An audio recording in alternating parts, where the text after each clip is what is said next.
Hello friends, welcome back. First of all, tell me where in the world you're watching my video from. The afternoon should have been perfect. That was the cruelest part of it. Sunlight spilled across the backyard in soft Carolina gold, the kind that made everything look kinder than it truly was. The hydrangeas along the fence were in full bloom, their blue petals trembling gently in the warm breeze, just as Dorothy had once planned them before illness stole her hands and time stole her breath. Every year since her passing, Daniel tried to keep the garden alive the way she had left it, trimmed carefully, watered on schedule, protected like a promise he wasn't ready to break. Today was Sophie's birthday, 8 years old, still young enough to believe that happiness arrived wrapped in ribbons, and that adults always meant what they said. Children's laughter ricocheted across the lawn, sharp and carefree, bouncing off the rented bounce house Daniel had insisted on setting up himself. The inflatable walls groaned under the weight of joy, while a face painter crouched near the patio, turning small faces into butterflies and superheroes. The air smelled of sugar, vanilla, and freshly cut grass, a scent that once would have made Dorothy laugh and say the house finally felt alive again. Daniel stood near the picnic table, watching his granddaughter dart past him in a pink dress that fluttered like it couldn't keep up with her excitement. 8 years. He still remembered holding her in the hospital, tiny and warm, his finger wrapped by her entire hand. Back then, he'd promised silently that nothing would ever harm her as long as he was breathing. That promise would be tested sooner than he knew.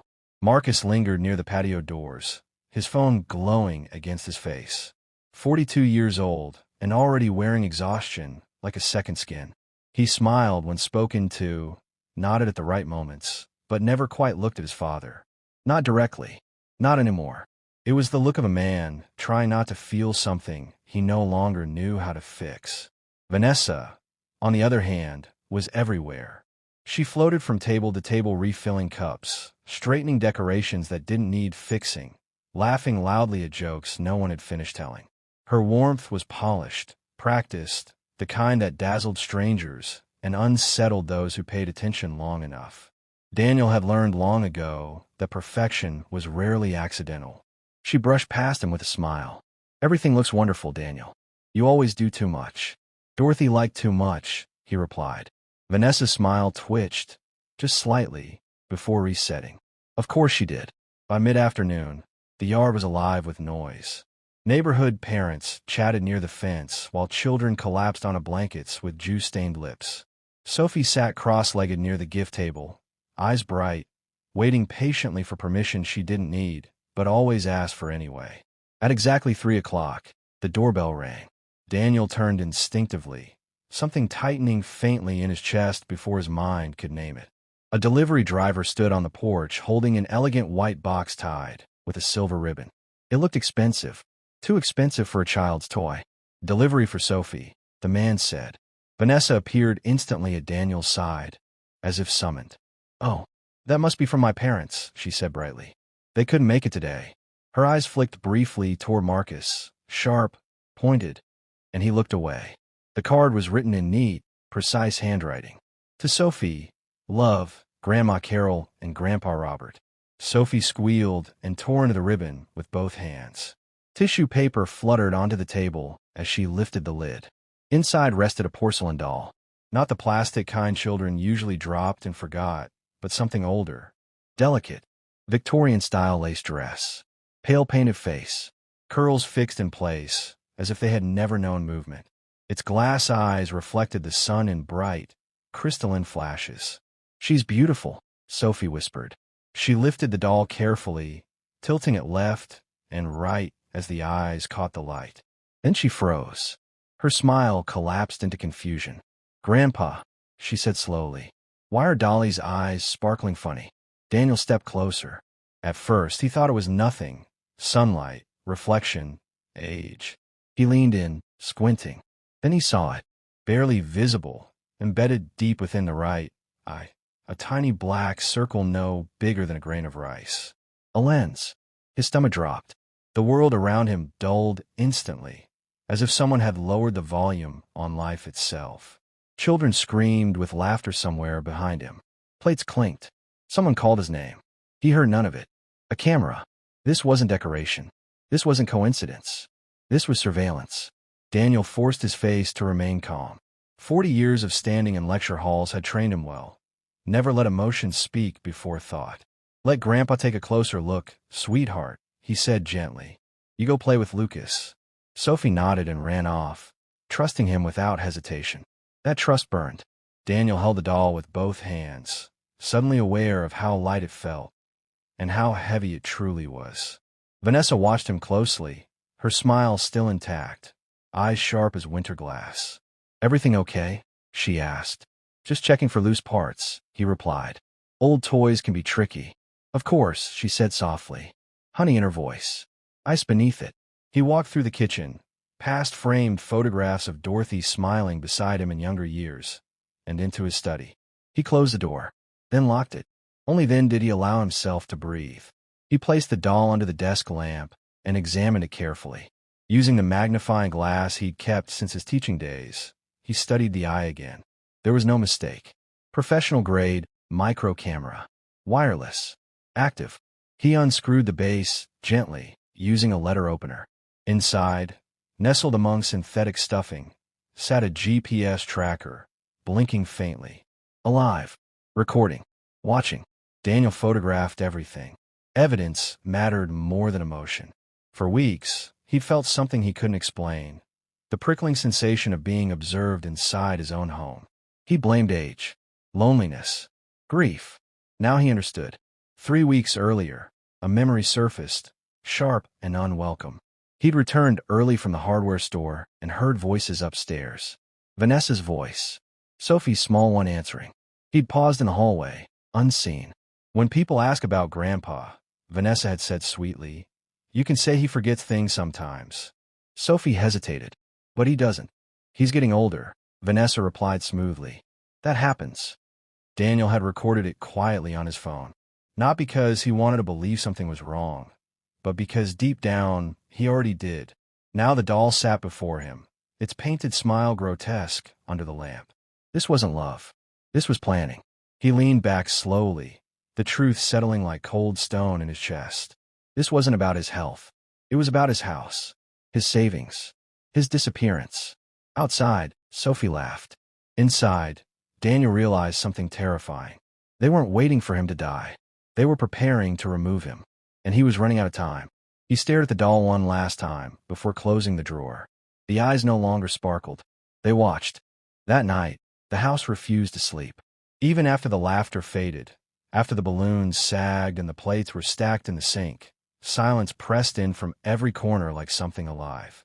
Daniel lay awake in the guest room chair, listening to the soft rhythm of Sophie's breathing from the bed beside him. She slept curled around a stuffed rabbit, unaware that someone had tried to turn her birthday into a surveillance operation.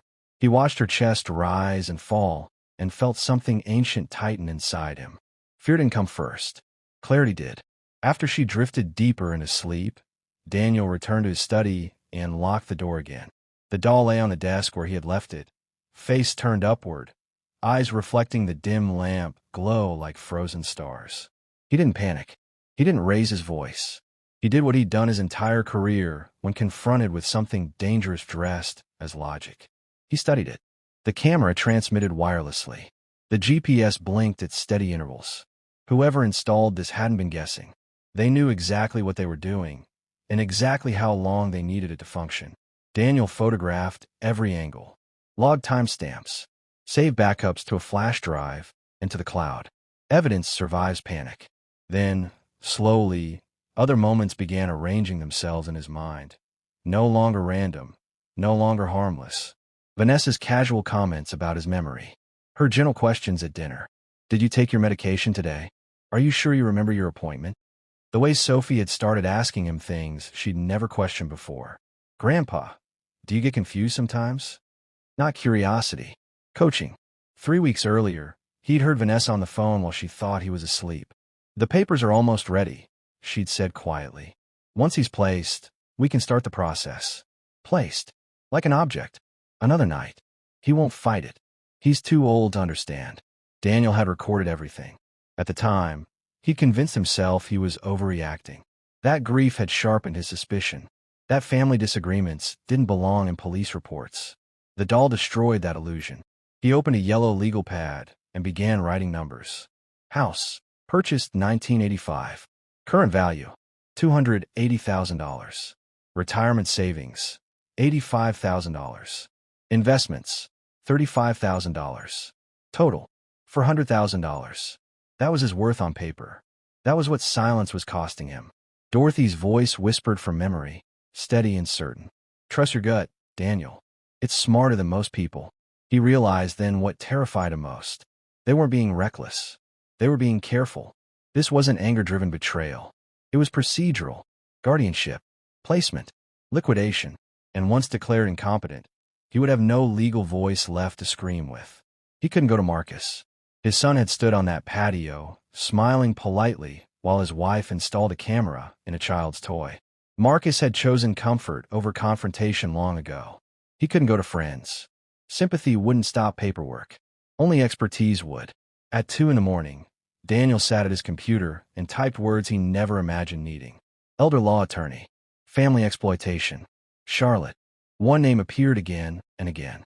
Elizabeth Warner. He called her emergency line at dawn. She answered on the second ring. By Sunday morning, Daniel sat at her downtown office, sunlight cutting sharply across dark wood furniture. The doll rested between them like a corpse. Elizabeth studied the evidence without touching it, her expression unreadable. How long have you suspected? She asked. 3 weeks since I knew, Daniel replied. Longer since I felt. She played his recordings. Vanessa's voice filled the room, soft, manipulative, practiced. Elizabeth didn't flinch. Has anyone suggested memory care? She asked. Yes. Repeatedly. Yes. She nodded once. I checked court filings after your call. Her fingers moved across the keyboard. A guardianship petition was filed 10 days ago. Daniel's breath left him. 10 days. Before the birthday. Before the doll. Before he even knew he was being hunted. She turned the screen toward him. His name stared back in bold print. Forged signatures. Nursing home paperwork already drafted. The attorney of record, Richard Thornton. Elizabeth pulled up a photo. Expensive suit. Shark eyes. Corporate smile. Daniel felt recognition tighten his chest. I've seen him, he said quietly. On Vanessa's phone. Text messages. Dinner photos. Candlelight. Wine glasses. Not business. An affair. Elizabeth leaned back slowly. This is conspiracy, she said. Elder exploitation through guardianship fraud. And if they succeed?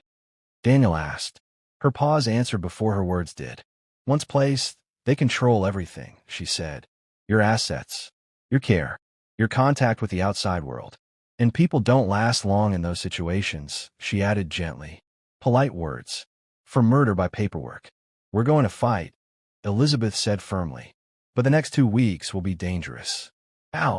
They'll need evidence to justify incompetence. Incidents. Confusion. Police involvement. Her eyes locked on his. They will escalate. They did. The very next day, Vanessa called while Daniel was making lunch. Her voice was cheerful. Sophie wants a little birthday outing, she said. Just as girls. She gave him an address.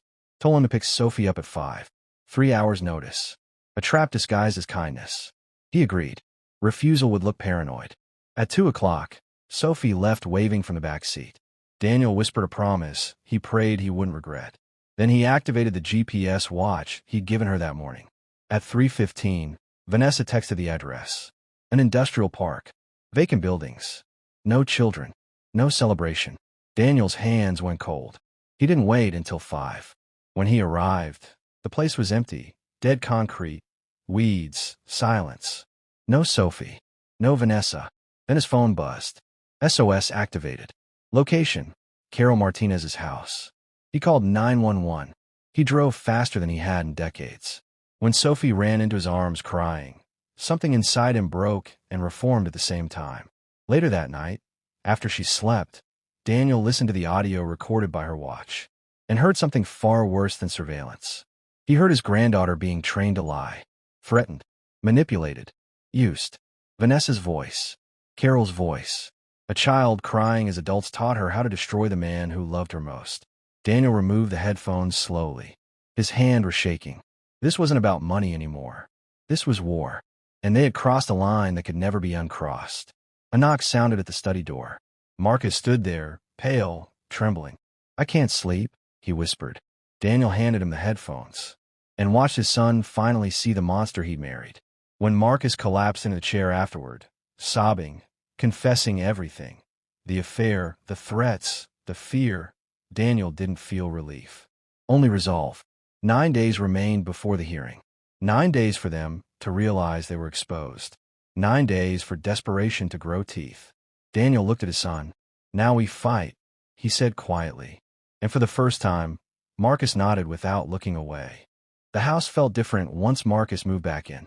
Not warmer, not safer, heavier, as if the walls themselves understood that something fundamental had cracked and was now waiting to see whether it would collapse or hold.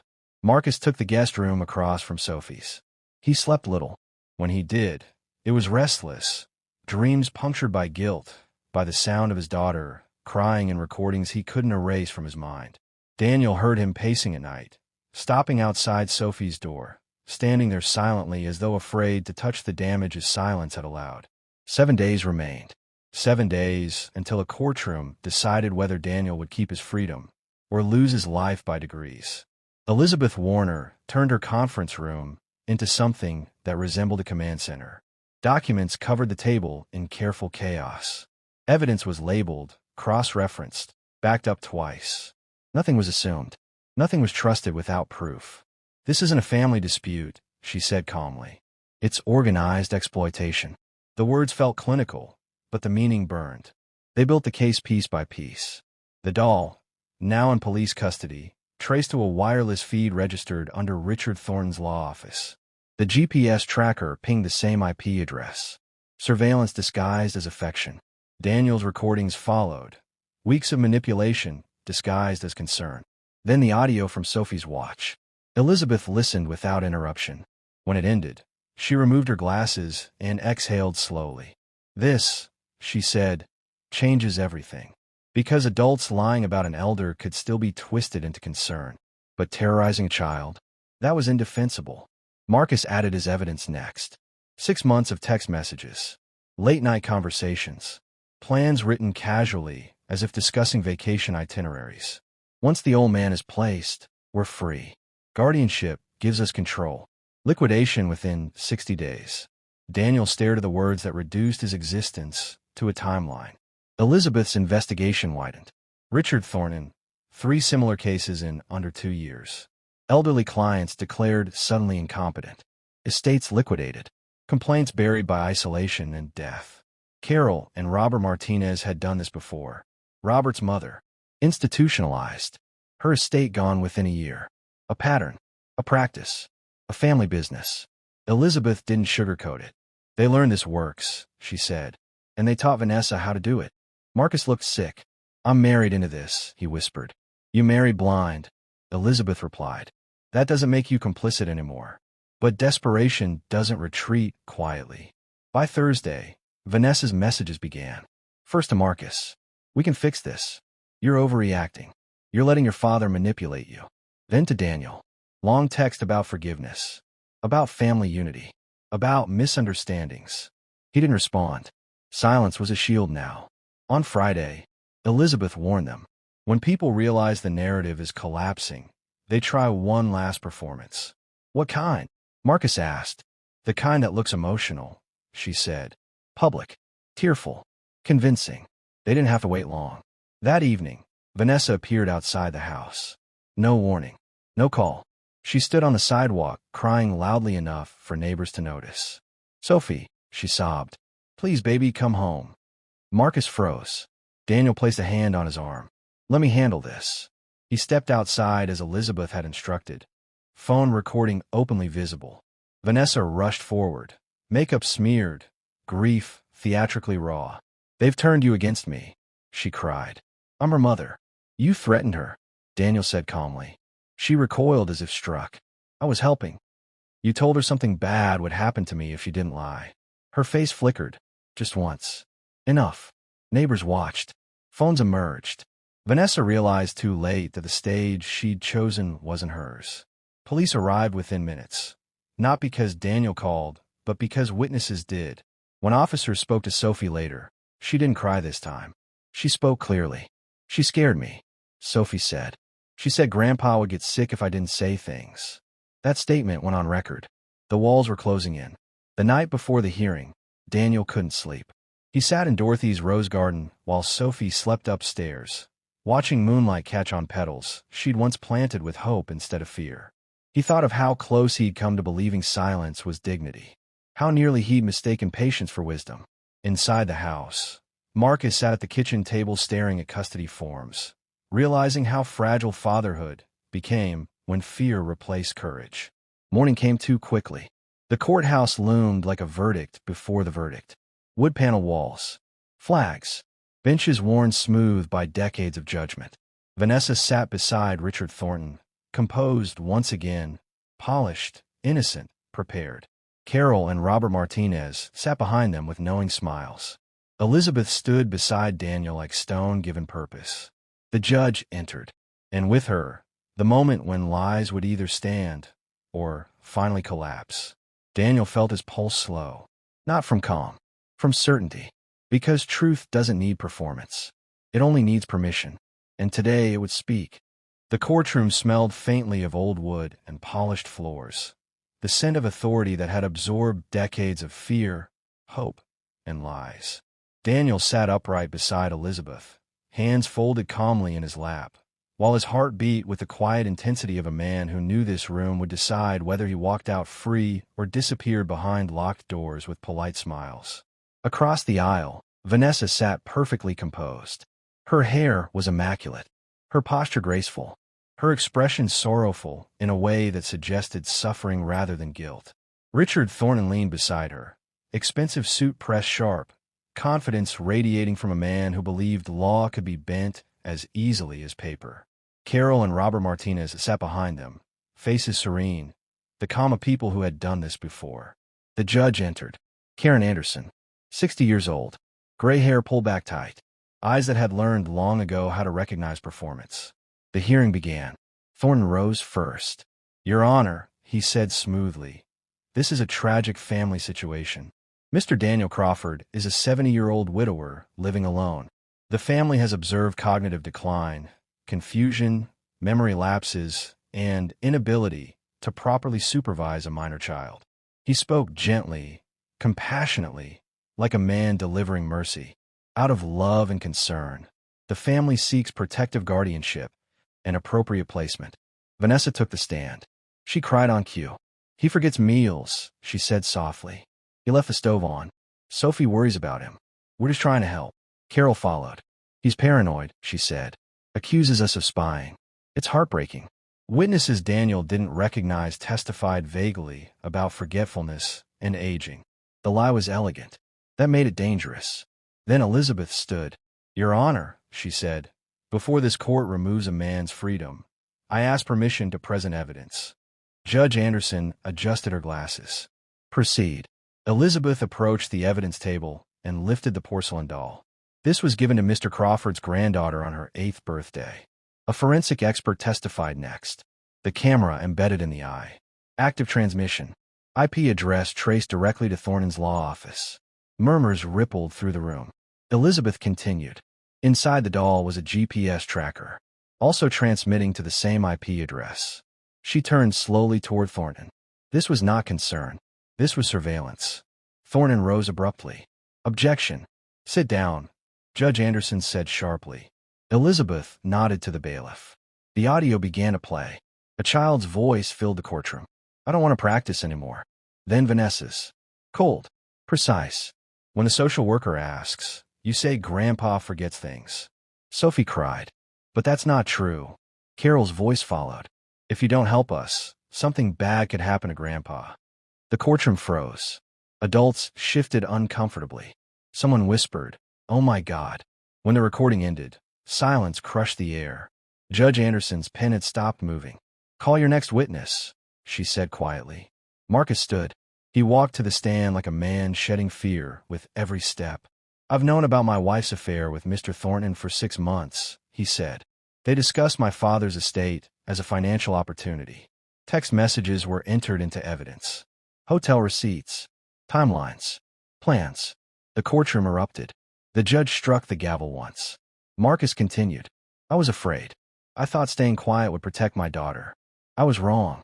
David Sullivan testified next. Clear, steady, unwavering. Daniel plays competitive chess twice a week. His memory is sharp. His mind is intact. A financial expert confirmed Daniel's independent management of every account. Elizabeth presented the Martinez history. Another elderly relative institutionalized, estate drained. Finally, Vanessa returned to the stand. Did you know the doll contained surveillance equipment? Elizabeth asked. No, she said quickly. Your phone accessed the camera feed 47 times in 3 days. Vanessa's mask cracked.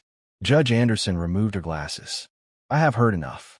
Her ruling came like thunder wrapped in calm. Petition for guardianship is denied. Mr. Crawford is fully competent. She turned toward Thornton. This matter is referred to the district attorney for conspiracy, elder abuse, child endangerment, and illegal surveillance. Vanessa sobbed. No one moved to comfort her. Restraining orders are granted. Emergency custody of Sophie is awarded to Daniel Crawford. Marcus closed his eyes. The gavel fell. 3 months later, the garden bloomed again. Richard Thornton was disbarred and awaiting trial. Vanessa's custody was suspended indefinitely. Carol and Robert Martinez were under investigation. Sophie attended therapy, laughing again, slowly reclaiming childhood. One evening, she stood beside Daniel in Dorothy's rose garden. Grandpa, she asked softly, did you go too far? He knelt before her. No, sweetheart. I went exactly far enough. She smiled and wrapped her arms around his neck. As the sun dipped low, Daniel understood something with perfect clarity. They hadn't tried to steal his money. They'd tried to erase him. And this time, truth refused to stay buried.